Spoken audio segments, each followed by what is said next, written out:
Everyone was still digesting the words Sean and Scarlett had dropped, especially Becky, who seemed as if her brain was about to leak out of her ear. It was understandable that she would be the most affected by this revelation, considering she was responsible for everyone that lived inside of the base.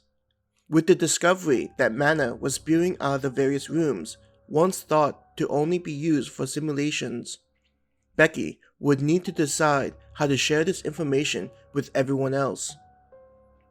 Han didn't know for sure, but looking at the book that Scarlett had brought, he had a good idea that would be able to teach anyone how to utilize mana in the air to gain new abilities. With what he had seen with the weapons inside the battle arena combining magic and technology, he assumed that Helania and the others had decided to bring this world, slowly, into a place where magic would be actively practiced. Chuckling to himself, Han didn't feel the need to comment on what Helania and the others were planning, and was only interested in watching how things would play out in the end. The people in this world was already facing a significant threat, so the introduction of fantasy elements would only make things more interesting. It feels like Star and Moon is leading us around by our noses. Now that we learned about the substance and its connection to magic, Becky said slowly, as if not wanting to think such things are real. Sandra nodded her head. This is likely the case. Just looking at what they're able to accomplish is mind-blowing, and makes one wonder what else they are holding back. I remember doing research on them before all this happened, and this company seemed to exist for a long time, though usually only known by those inside of the industry. It wasn't until just recently where they began to change into a household name. Becky was quiet as she listened to Sandra's words. Her eyes just stared off into the distance to indicate that she was trying to think about the next moves. Her eyes flickered and she said to them, "Let's move this to the conference room. I want you, Sandra, to contact those who need to be there. We can't just continue to talk about this without the others."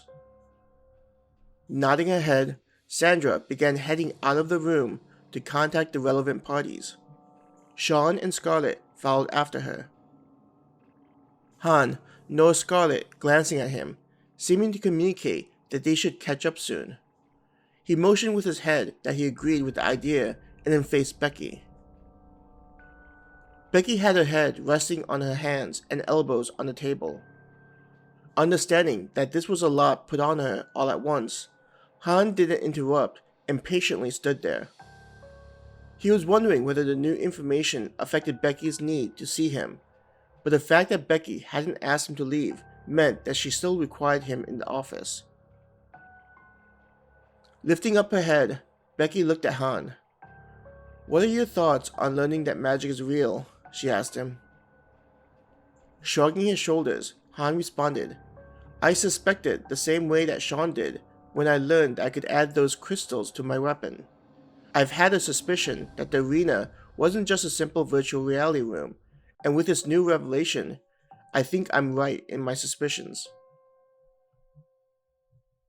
Yes, I also wondered about the simulation room.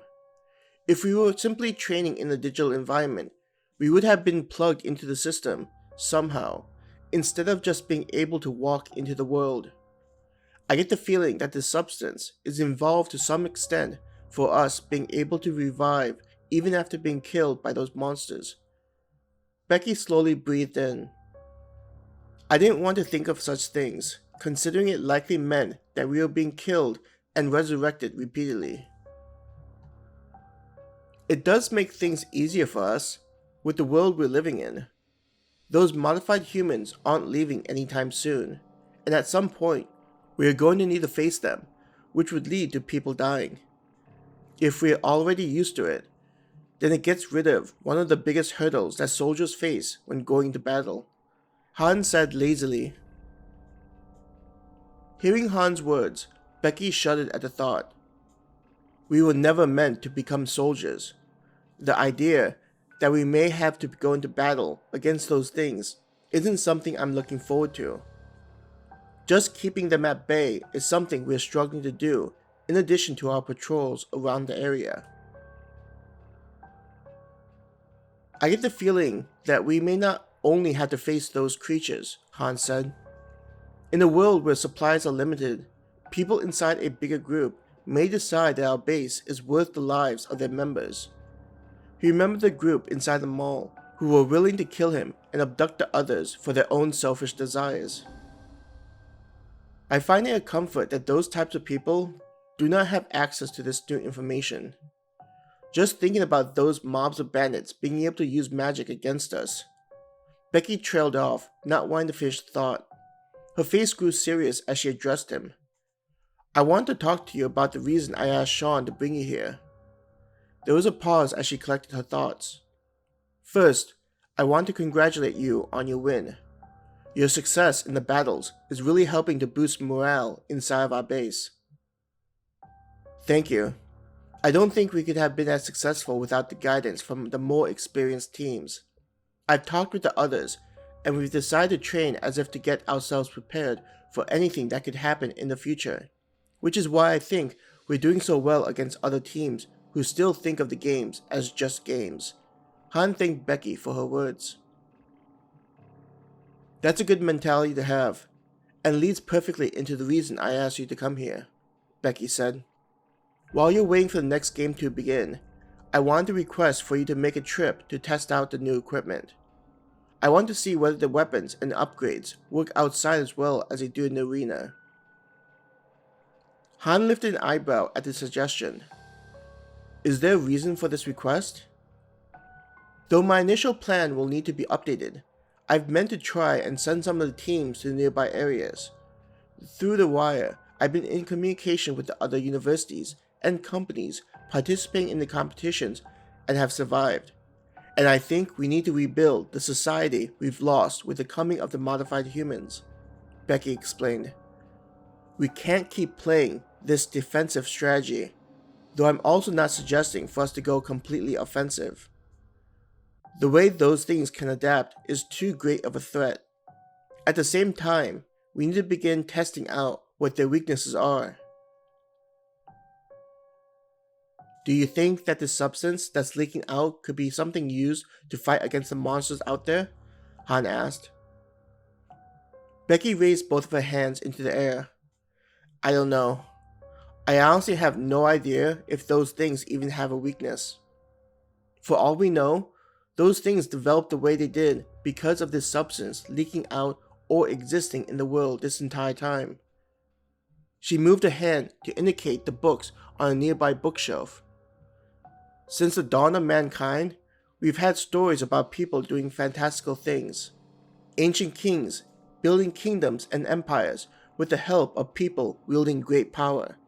Stories of wizards and sorcerers hiding in the shadow, helping out destined individuals to complete a quest given by the gods.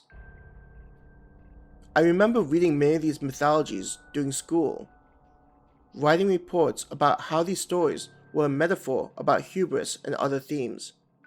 After learning about magic being real, I wonder what those teachers would think. Han agreed with Becky's train of thought.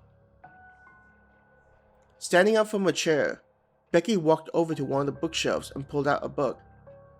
It had an image of a multi-headed monster and a man wielding a sword while wearing the hide of a lion. Ever since the modified humans appeared, and I watched how they seemed to survive from most attacks and adapt to our attacks, I thought about this story about the monster that kept growing more heads.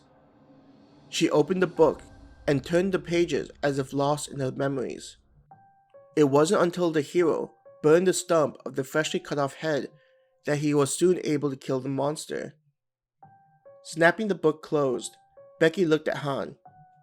I want to believe that magic may be our version of this story, where we'll be able to turn the tide. What happens if those things were born due to the existence of this new substance? Han posed a question to Becky. If magic helped to form them and gives them the ability to adapt, a merger of science and fantasy, then what? Becky's eyes hardened at Han's words. Even if that's the case, I don't want to allow humanity to be wiped out without a fight. Our species has gone through so much, and to allow our existence to be wiped out, I can't allow it to happen without doing something. She shook her head to deny such realities. As someone who is part of this base and leads one of the strongest teams we have, will you do this? Even if it means putting yourselves into a losing scenario? Han looked back at Becky and just shrugged his shoulders. After hearing such an inspiring speech, what kind of person would I be? Chuckling, Han said, maybe, like in those old stories, we'll be able to get some divine assistance. Hearing that Han was willing, Becky smiled in appreciation, though her expression changed as she returned the book back to its original spot and ran her fingers along the top of the other books. I can only hope that such divine help is connected to the typical duality of good and evil. To think of being in a world such as our current one makes me wonder about stories that are not tied to the simple duality, but instead has elements of uncaring horrors. Her fingers stopped at a book that had ancient-looking symbols running down the spine, the leather looking weathered and cracked.